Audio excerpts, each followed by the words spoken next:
అందరికీ నమస్తే అండి. మనం రాష్ట్ర వ్యాప్తంగా 175 నియోజకవర్గాలను కూడా ఉన్నదన్నట్టు అసలు ఎవరికి గెలిచే అవకాశం ఉంది ఏంటనేది సింపుల్గా చెప్పుకుంటున్నాం. సో దీనిలో భాగంగా ఈ మార్కాపురం నియోజకవర్గంలో ఎవరి అవకాశం ఎలా ఉంది, ఎవరు గెలిచే అవకాశం ఉంది, గ్రౌండ్ రిపోర్ట్ ఏంటి, యాజ్ ఆన్ నౌ ఈ రోజు వరకు ఉన్న పరిస్థితి ఏంటి అనేది మనం ఈ వీడియోలో ఉన్నట్టు చెప్పుకుంటే, మార్కాపురం నియోజకవర్గం యాక్చువల్లీ వెనుకబడిన ప్రాంతం. అనేక రకాల సమస్యలు ఇక్కడ ఎక్కువ. తాగునీటి సమస్య ఎక్కువ, రైతులకు సరిగ్గా సాగునీరు ఉండదు, అలాగే వైద్యం విద్యా సదుపాయాలు తక్కువ ప్రభుత్వ పరంగా. సో ఈ నియోజకవర్గం ప్రకాశం జిల్లాకి ఎక్కడో పశ్చిమ ప్రాంతంలో ఇసిరేసినట్టు ఉంటుంది. దీన్ని ఆనుకుని అటువైపు ఎర్రగొండపాలెం, ఇటువైపు గిద్దలూరు నియోజకవర్గాలు ఉంటాయి. సో మార్కాపురం నియోజకవర్గానికి వచ్చేసరికి తెలుగుదేశం పార్టీ తరఫున కందుల నారాయణ రెడ్డి గారు పోటీ చేస్తున్నారు. మాజీ ఎమ్మెల్యే. 2009లో ఆయన ఎమ్మెల్యేగా గెలిచారు. 2014-19లో ఆయన ఓడిపోయారు. సో ఇప్పుడు 4వసారి ఆయన పోటీ చేయడం. వైఎస్ఆర్ కాంగ్రెస్ పార్టీ తరఫున సిట్టింగ్ ఎమ్మెల్యేగా ఉన్న నాగార్జున రెడ్డి గారికి పక్కన ఉన్న గిద్దలూరు ఇచ్చారు. గిద్దలూరు ఎమ్మెల్యేగా ఉన్న రాంబాబు గారికి తీసుకొచ్చి ఈ మార్కాపురం ఇచ్చారు. సో ఇక్కడ సామాజిక వర్గాల వారీగా చూసుకుంటే బీసీ సామాజిక వర్గం ఓట్లు ఎక్కువ, Yadava plus other BC communities ఓట్లు ఇక్కడ ఎక్కువ సంఖ్యాపరంగా. అలాగే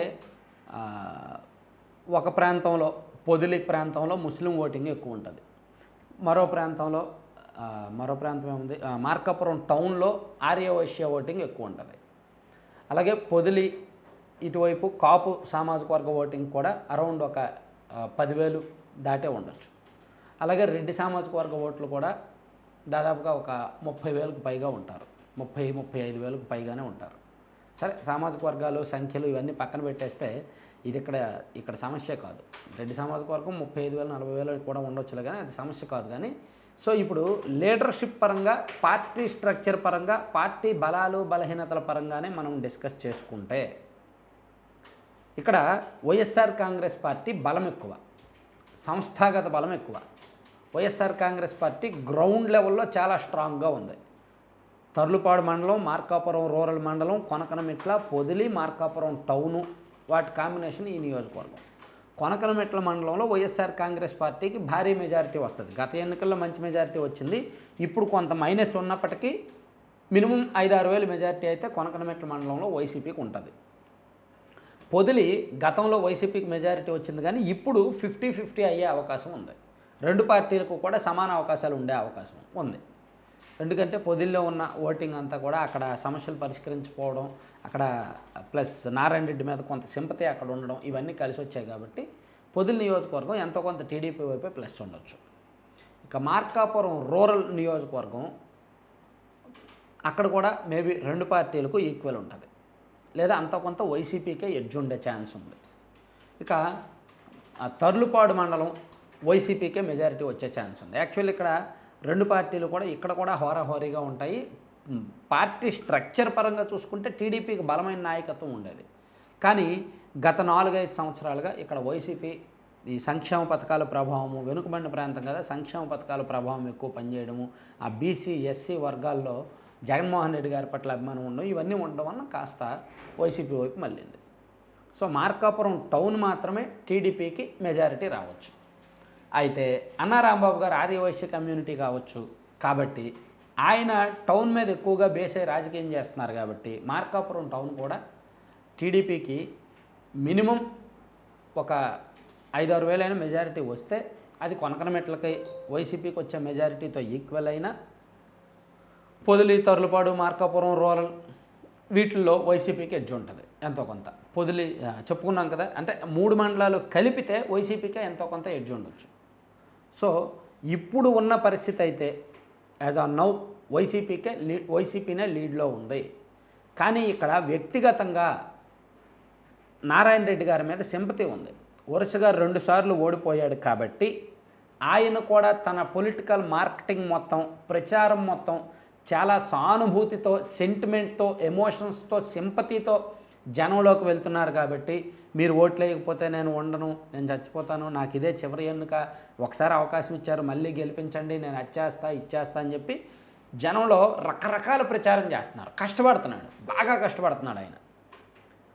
గత 3-4 సంవత్సరాల నుంచి జనంలో తిరుగుతూనే ఉన్నాడు రకరకాల పేర్లతో. సైకిల్ యాత్ర అని, పాదయాత్ర అని, అదని ఇదని ఇంటింటికి తిరుగుతూనే ఉన్నాడు. డోర్ టు డోర్, ఊరూరా తిరుగుతూనే ఉన్నాడు. కానీ అక్కడ సమస్య ఏంటంటే ఆయన మీద నమ్మకం లేకపోవడం. ఆయన ఎన్నికలకు ముందు ఒకలా ఉంటారు, ఎన్నికల తర్వాత మరోలా ఉంటారు అని నమ్మకం లేకపోవడం. ఆయన చేతికి పదవి వెళ్తే ఆయన ప్రవర్తన మారిపోద్ది, మాట తీరు మారిపోద్ది అనే నమ్మకం లేకపోవడం వలన ఆయన బలమైన నాయకుల్ని కూడా కొంతమందిని కోల్పోతున్నారు. పార్టీని నమ్ముతున్న కొంతమంది నాయకులు కూడా ఆయన్ను నమ్మలేకపోతున్నారు. సో అది నారాయణ రెడ్డి గారికి నిలకడలేమి వ్యక్తిత్వంతో సమస్య. యాక్చువల్లీ ఆయన మీద ఉన్న సింపతితో 2 సార్లు ఓడిపోయారు కాబట్టి గెలవచ్చు. కాస్త ఫైనాన్షియల్గా డబ్బులు పెట్టుకుంటే, ఫైనాన్షియల్గా ఆయన కొంచెం వీక్, డబ్బులు కనుక గట్టిగా పెట్టుకుంటే గెలిచే అవకాశం ఉంటుంది. కానీ ఆయన గెలిచిన తర్వాత దొరకడు, తర్వాత వేరే రకంగా ఉంటుంది పలకరింపు, మాట తీరు. ఇలా ఈ వ్యవహారాలతో కొంత పార్టీ వాళ్ళే పూర్తిగా నమ్మే పరిస్థితి లేదు. అంటే ఇక్కడ మనం చెప్పుకోవాల్సింది సింపతి ఉన్నప్పటికీ, సానుభూతి ఉన్నప్పటికీ, ప్రచారం ఉన్నప్పటికీ, కష్టపడుతున్నప్పటికీ, జనంలో ఎక్కువగా తిరుగుతున్నప్పటికీ నిలకడలేకపోవడం, వ్యక్తిగతంగా ఆయనకున్న కొన్ని మైనస్ల కారణంగా పార్టీ వాళ్ళు పూర్తిగా నమ్మలేకపోవడం, డబ్బులు గట్టిగా పెట్టుకోలేకపోవడం, ఇవన్నీ కూడా కొన్ని సమస్యలుగా ఉన్నాయి. సో ఇటువైపు అన్నా రాంబాబు గారిని చూసుకుంటే ఆయన గిద్దలూరు ఎమ్మెల్యేగా ఉన్నప్పటికీ ఆయన సొంత ప్రాంతం మార్కాపురమే. మార్కాపురంలో పరిచయాలు అవి బాగానే ఉన్నాయి, కమ్యూనిటీలో బలంగా ఉంది. అయితే ఇక్కడ మొదటి నుంచి కూడా మార్కాపురం నియోజకవర్గంలో రెడ్డి సామాజిక వర్గం వైసీపీకి చేసేవాళ్ళు మోర్ దాన్ 70%. కానీ ఇప్పుడు అన్నా రాంబాబు గారు గిద్దలూరు నియోజకవర్గంలో రెడ్డిలతో తగాదా వచ్చి ఇక్కడికి వచ్చారనే టాక్ ఉంది. తర్వాత ఆయన గతంలో రెడ్డిలను ఉద్దేశించుకొని మాట్లాడారనే టాక్ ఉంది. సో అందుకని ఇక్కడ అందులోకి టీడీపీ క్యాండిడేట్ కూడా రెడ్డి కాబట్టి, ఒకవేళ TDP candidate Reddy, YCP candidate Reddy అయితే రెడ్లు టీడీపీకి 30%, వైసీపీకి 70% వేసేవాళ్ళు. కానీ ఇక్కడ TDP candidate Reddy, YCP candidate anti Reddy అనే టాక్ లోకల్లో ఉంది కాబట్టి ఇక్కడ రెడ్డి సామాజిక వర్గం ఓట్లు వైసీపీకి కొంత తగ్గే అవకాశం ఉంది, టీడీపీ వైపు వెళ్ళే అవకాశం ఉంది. కానీ టౌన్లో ఉన్న ఆర్యవైశ్య ఓట్లు, పక్కా టీడీపీకి పడాల్సిన ఓట్లు అన్నా రాంబాబు గారికి పడతాయి, వైసీపీకి పడతాయి. అంటే అక్కడ 2 బ్యాలెన్స్ అవుతాయి. మార్కాపురం టౌన్లో అలా ఇక్కడ సామాజిక వర్గాల పరంగా చూసుకున్నా, లేదా మండలాల వారీగా చూసుకున్నా, నాయకత్వం పరంగా చూసుకున్నా, ప్రచారము, ఫైనాన్షియల్ వ్యవహారాలు ఏ రకంగా చూసుకున్నా, ఏ కోణంలో చూసుకున్నా సరే వైసీపీకే ఎంతో కొంత ఎడ్జ్ ఉంది ఇప్పుడున్న పరిస్థితి ప్రకారం.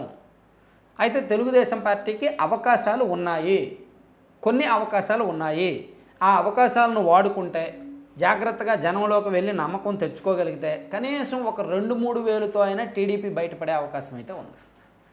లేకపోతే మాత్రం వైసీపీకే మంచి మెజార్టీతో గెలవచ్చు. సో అయితే వేవ్ కూడా రావాలి, టీడీపీ వేవ్ కూడా కలిసి వస్తే, రాష్ట్ర వ్యాప్తంగా టీడీపీకి వేవ్ ఉంటుంది కదా, ఆ వేవ్ కూడా కలిసి వస్తే ఇక్కడ టీడీపీ గట్టెక్కొచ్చు. లేకపోతే మాత్రం ఇది టీడీపీ గెలవడం దాదాపుగా కష్టమే. సో ఇప్పుడున్న లెక్క ప్రకారం అయితే మాత్రం వైసీపీనే గెలుస్తుంది, వైసీపీనే సేఫ్ జోన్లో ఉంది అని నేను చెప్పగలను. Thank you.